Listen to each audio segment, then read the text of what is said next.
Bienvenidos a la sección número 20 de la materia Introducción General a la Biblia. Continuamos con el libro de Proverbios. ¿Qué del título? Bueno, el título hebreo de este libro es Miselei Salomón, los proverbios de Salomón. La palabra proverbio en hebreo es masal, que proviene de una raíz que significa paralelo o similar. De aquí que signifique una descripción a manera de comparación. Por lo tanto, el término se aplica a una figura de dicción de carácter epigramático o pensamiento de cualquier género expresado con brevedad y agudeza, ya sea en verso, ya en prosa, ya en escritos, ya en conversación o profético, tal como los oráculos de Balaam, de Números 23:7. En cuanto a la clasificación de los proverbios, en general pueden dividirse en 5 clases. Número 1, proverbios históricos. Un acontecimiento histórico en forma de dicho popular. Sin embargo, no parece haber ningún ejemplo de estos en el libro de Proverbios. Están los proverbios metafóricos. Estos son los que nosotros más propiamente llamaríamos proverbios. Consiste en trasladar el sentido recto de las voces en otro figurado, en virtud de una comparación tácita o silenciosa que se supone. Está la clasificación también de enigmas. Estos son acertijos o preguntas difíciles. Ejemplos del capítulo 30. Están los proverbios parabólicos. Son verdades presentadas en forma alegórica. Eso es una figura que consiste en hacer patentes en el discurso por medio de varias metáforas o comparaciones consecutivas, un sentido recto y otro figurado, ambos completos, a fin de dar a entender una cosa expresando otra diferente. El mejor ejemplo de esta clase es el que tiene que ver con la sabiduría. Y tenemos finalmente proverbios didácticos. Son los que dan información precisa e instrucción sobre cuestiones de conducta. Y en el libro de Proverbios los encontramos especialmente en los capítulos 1 al 9. El autor, bueno, parece evidente que Salomón fue el autor del libro, por los capítulos 1:1, 10:1, 25:1. Salomón escribió los proverbios en los primeros años de su reinado, cuando aún era obediente al Espíritu de Dios. Parece que algunos de estos proverbios, aunque Salomón no fue el autor original, él los compiló. La fecha de compilación, hacia el año 700 a.C.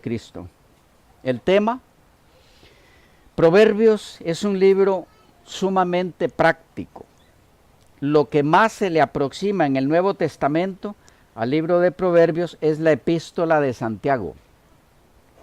La forma proverbial penetra profundamente en el pensamiento del hombre y provoca entonces las correspondientes reacciones. Toca todos los aspectos de la vida humana y deriva consecuencias morales y éticas. Las malas compañías, la inmoralidad, la intemperancia, la murmuración, la falsedad, la ética dudosa en los negocios, la pereza, el egoísmo, son todos tratados en Proverbios con una agudeza inigualada en la literatura universal. La generosidad, la reverencia hacia Dios, la educación cuidadosa de los hijos, el valor de la influencia de hombres y mujeres y la juventud son los campos de instrucción positiva. En su conjunto, el libro de Proverbios constituye un manual genuinamente útil para la vida cotidiana. La sabiduría, conocimientos y habilidades para emplear bien los conocimientos es exaltada en todo el libro y es una palabra clave del mismo. En Proverbios, la sabiduría comienza con Dios y tiene a Dios por centro. Un libro simplemente único en su clase para el crecimiento en los caminos del Señor.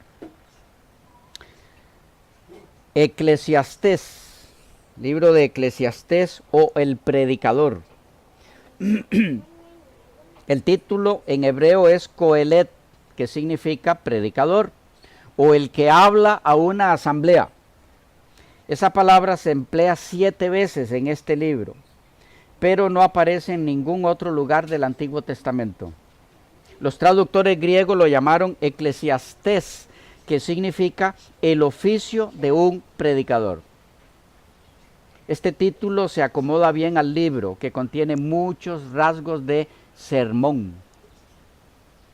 En cuanto al autor, ha sido muy general la creencia de que Salomón fue el verdadero autor y de que el libro contiene las reminiscencias penitentes y las sabias conclusiones de su vejez.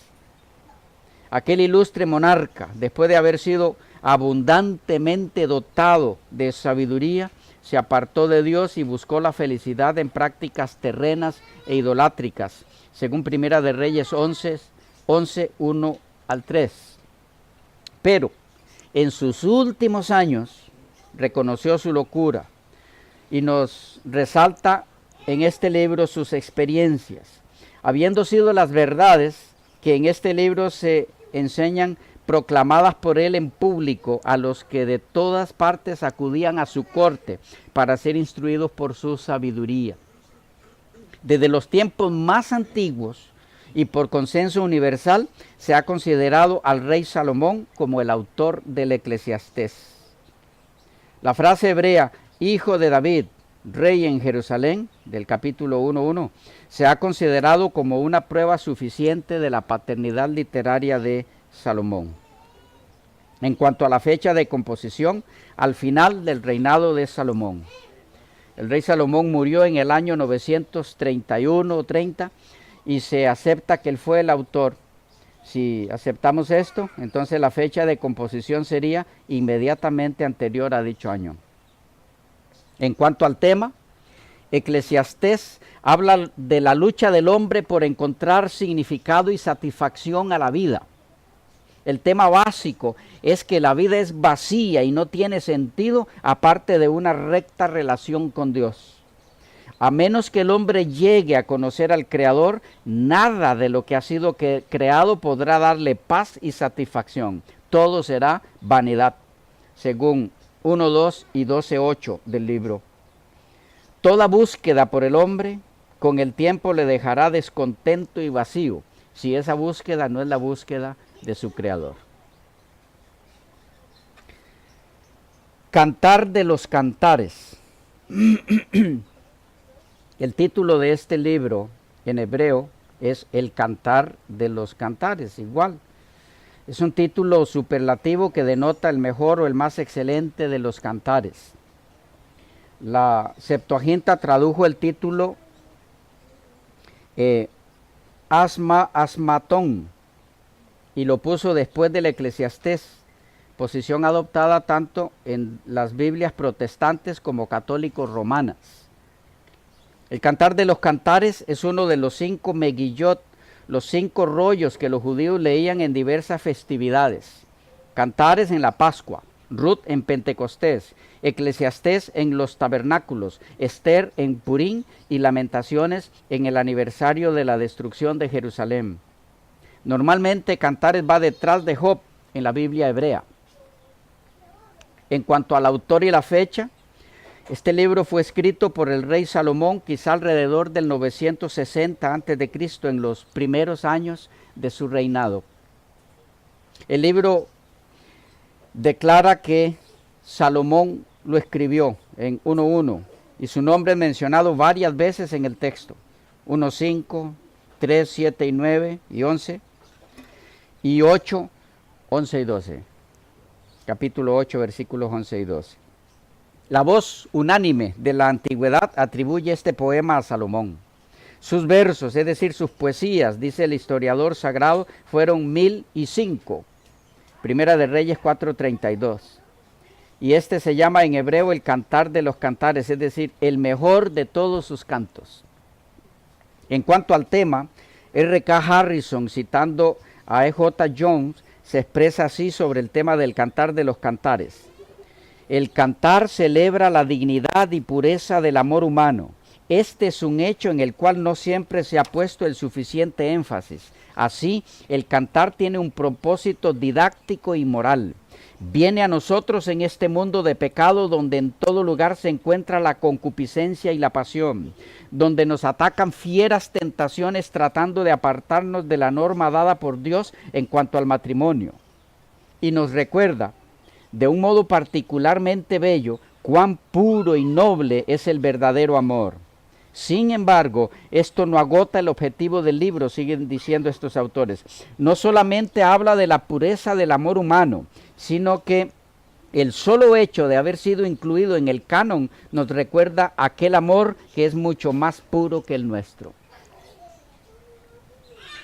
Y eso nos lleva a Isaías. Isaías. En cuanto al título, en el canon hebreo, el primero entre los profetas posteriores era el libro de Isaías. Recibe su nombre del profeta mismo. Significa salvación de Jehová. Autor y fecha, Isaías, alrededor del 740 a.C. Sobre este libro van a encontrar muchos eruditos que dicen que el libro fue escrito por dos autores. No entraremos en eso aquí, sino a su momento cuando estudiemos Isaías en forma más detallada, pero no compartimos eso. El periodo que abarca 62 años, del 760 al 698 a.C., los acontecimientos que allí se describen. El tema, en 3 secciones. Número 1, está la sección condenatoria, que contiene en la mayor parte reprensiones por los pecados de Israel, los capítulos 1 al 35. Sección histórica, que contiene el relato de la invasión asiria y el misericordioso rescate de Jerusalén por Dios y la sanidad de Ezequías, capítulos 36 al 39. Y la sección consolatoria, que contiene palabras de consuelo al castigado Israel y promesas de restauración y bendición divinas, los capítulos 40 al 66. Ahora bien, el rasgo dominante de estas secciones, que las marca con un carácter singularísimo y las enlaza con todo lo más grande de la revelación divina, es la delineación del siervo de Jehová. Es por eso que al profeta Isaías se le llama el príncipe de los profetas del Antiguo Testamento. Esto es debido a su extensión, el carácter majestuoso, la profundidad teológica y el contenido mesiánico de su profecía. Jeremías. El título es el nombre de su autor. Significa el Señor nombra o establece. La profecía lleva el nombre del mismo profeta, Yirmeyahu o Yirmeyah.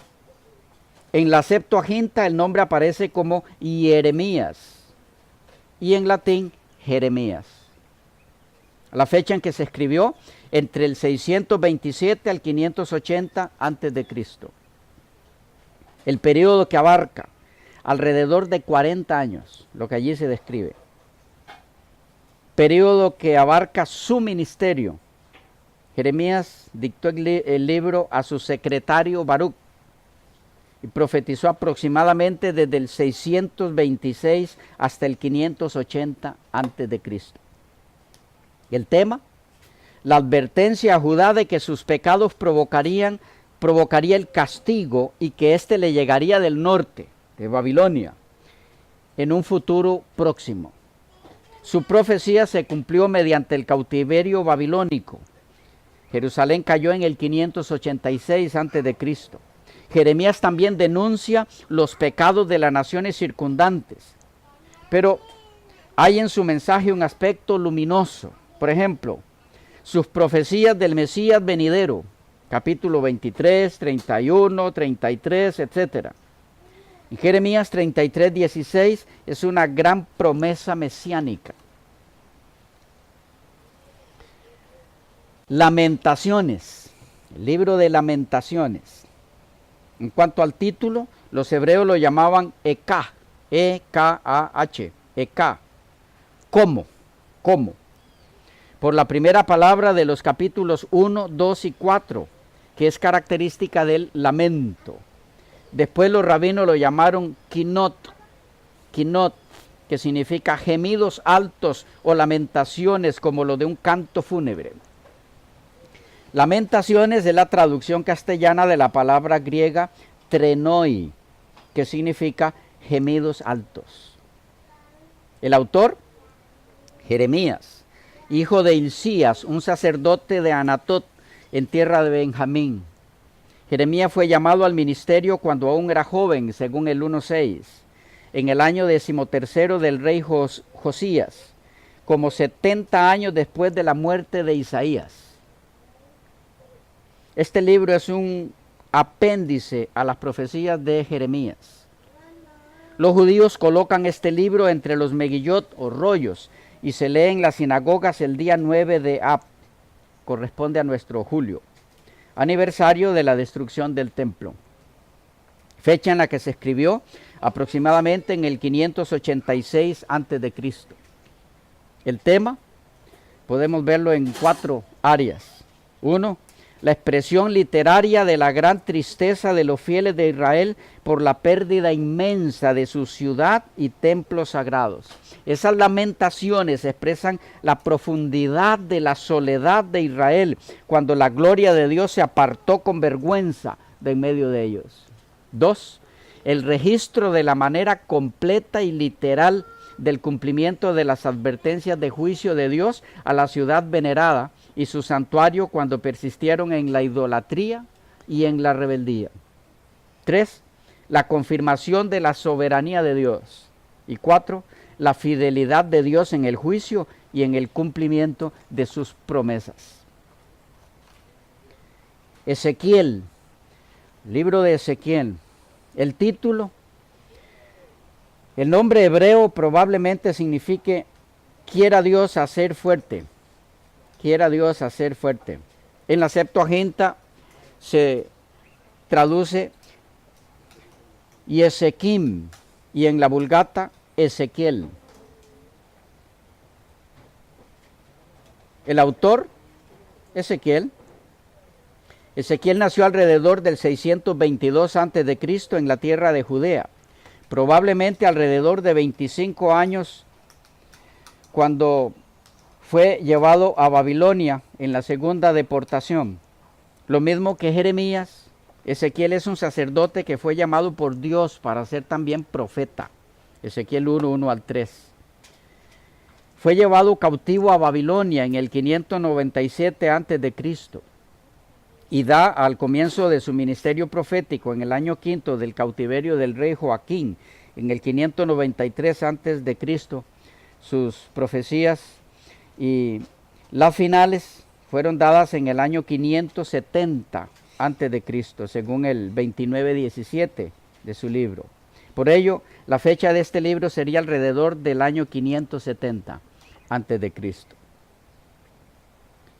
Fecha en que se escribió, la fecha anterior que les di de su ministerio, la fecha en que se compiló, alrededor, allí mismo, del 592 al 570 a.C.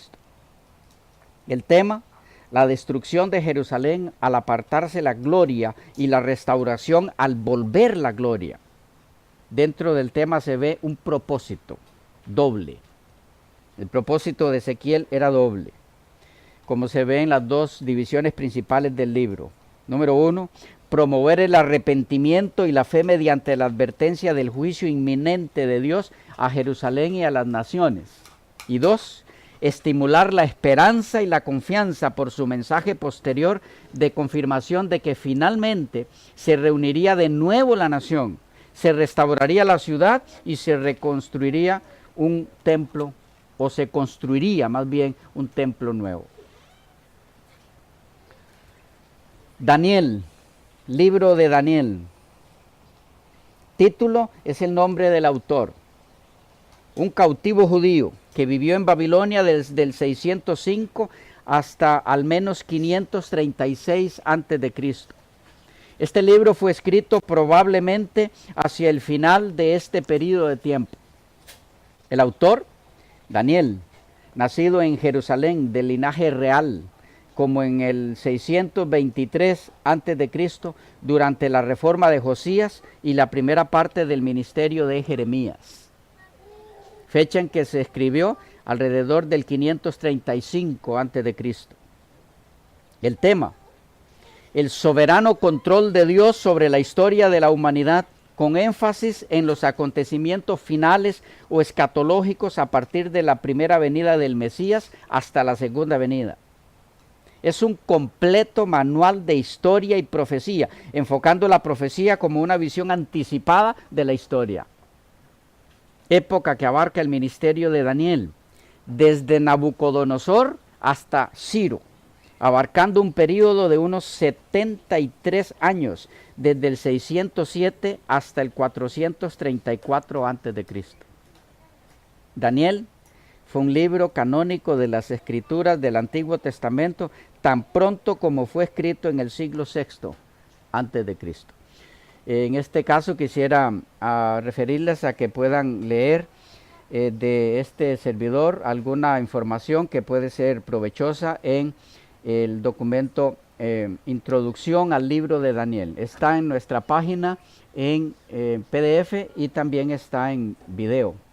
¿Ok? Introducción al libro de Daniel. Ahí están contestadas las mayorías de las objeciones a Daniel como autor de el libro de Daniel. Puede ser de alguna ayuda. Se nos fue el tiempo. Quedamos por aquí. Continuamos en las próximas con los profetas menores, que es lo que nos falta para cubrir el Antiguo Testamento.